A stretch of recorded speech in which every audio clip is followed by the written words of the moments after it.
bro. THF, they celebrating. They about to have an exclusive, expensive party. Pop out to the party, y'all.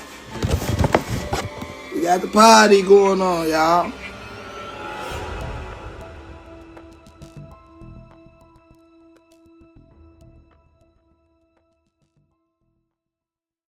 It was a calm Saturday afternoon in Chicago's Little Village neighborhood. Just after 3 p.m. on October 25th, 2025, the sun cast long shadows across the cracked concrete of the 3100 block of South Street Lewis Avenue.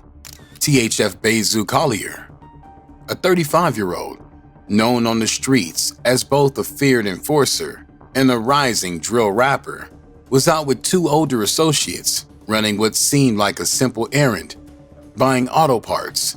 But within seconds, the calm was shattered. A silver four-door Honda pulled up to the edge of the lot. Two masked gunmen leapt out, one dressed in gray, carrying an AR-style rifle, the other in black, with the handgun at the ready. Without a word, they opened fire.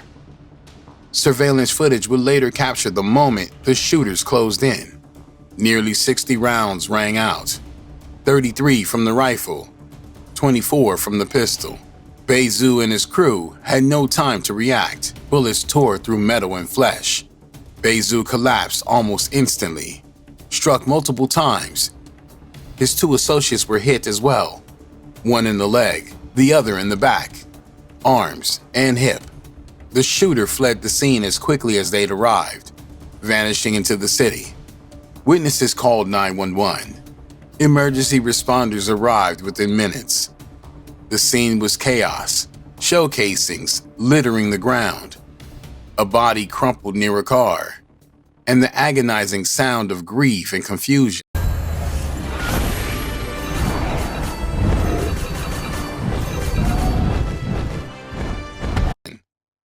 Paramedics worked quickly, loading Bayzoo into an ambulance.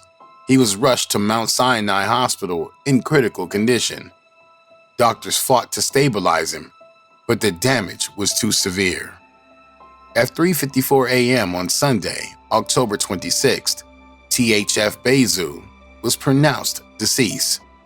He had suffered multiple gunshot wounds to the head, the torso, the back. The two men who had been with him survived, but the damage, emotional, symbolic, and strategic, was done. One of Chicago's most notorious street figures had just been taken out in a daylight ambush. The police investigation was immediate. Officers recovered nearly 60 shell casings from the scene, pointing to a coordinated and calculated hit. The shooter knew where he'd be.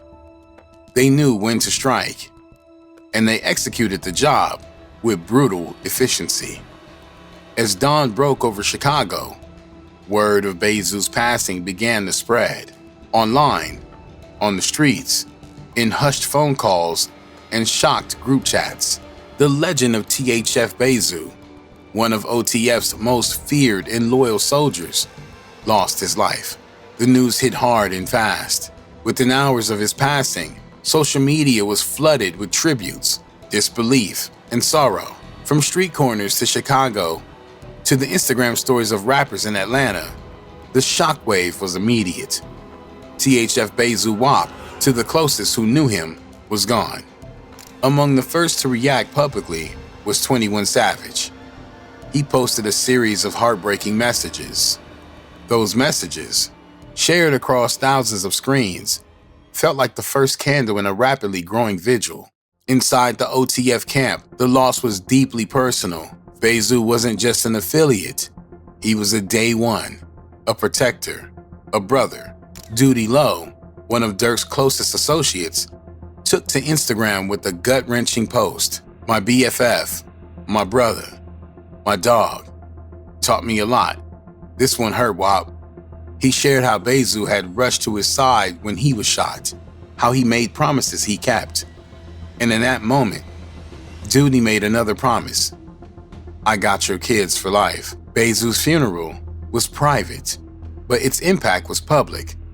for those in OTF, for the city of Chicago, and for anyone watching the drill world from afar.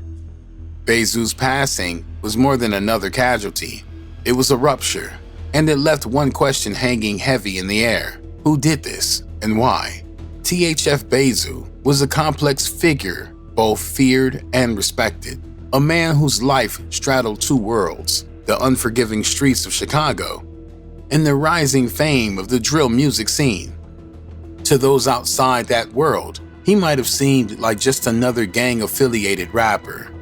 But to those who knew him, who moved with him, who listened to his voice in person and on wax, Bayzoo was. I've tried tons of pillows, so you don't have to. Here's the best one I found. Typical pillows ruin your spine angle, leading to daily neck pain. The legend. He was the kind of man whose name carried weight long before it ever hit a streaming platform. Raised on Chicago's South Side, he became a central figure in the THF 46 set, Trigger Happy Family.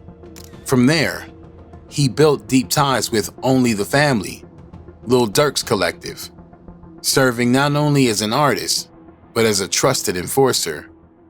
To understand THF Bayzoo's world, you have to understand his affiliations.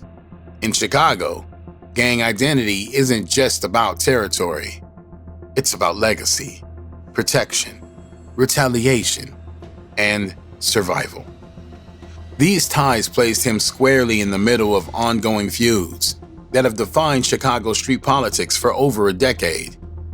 From rivals with GD sets like STL EBT, to long-standing tension with crews like 051 Young Money and MOB, Bayzoo wasn't a passive player. He was active.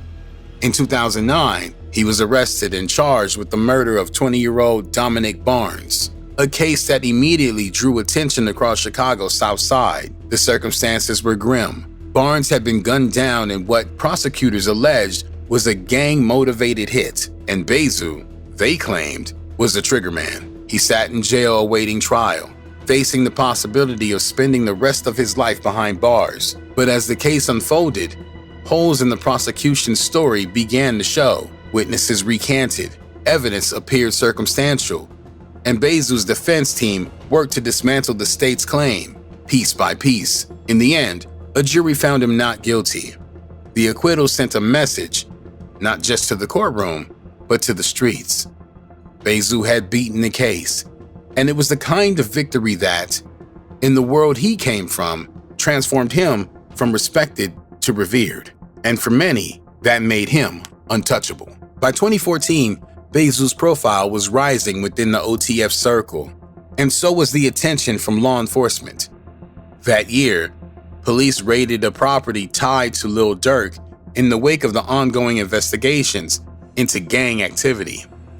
During the search, they discovered multiple firearms. Among those arrested was THF Bayzoo. He was found in possession of a handgun, no small charge for someone with his legal history. The arrest made headlines, not just because of the guns, but because of who was involved. It confirmed what many already suspected. Bayzoo wasn't just close to the OTF brand. He was embedded in its core. In 2019, THF Bayzoo's name surfaced again. This time, in connection with the shooting at the Varsity, a well-known late-night restaurant in Atlanta. Witnesses reported chaos as gunfire erupted outside the establishment following an altercation involving multiple individuals.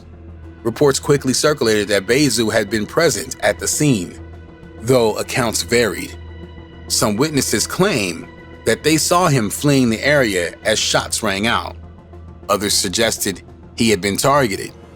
No official charges were filed against him, but his name appeared in early police reports and media coverage, fueling speculation. Once again, Bayzoo walked away without charges. But the shadows around his name only grew darker. By 2022, the pressure on Bayzoo and OTF as a whole had reached a boiling point.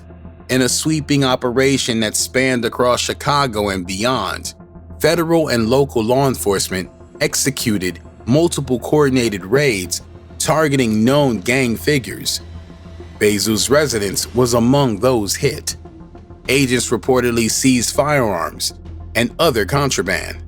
Although initial reports didn't name specific charges, still, the implications were clear.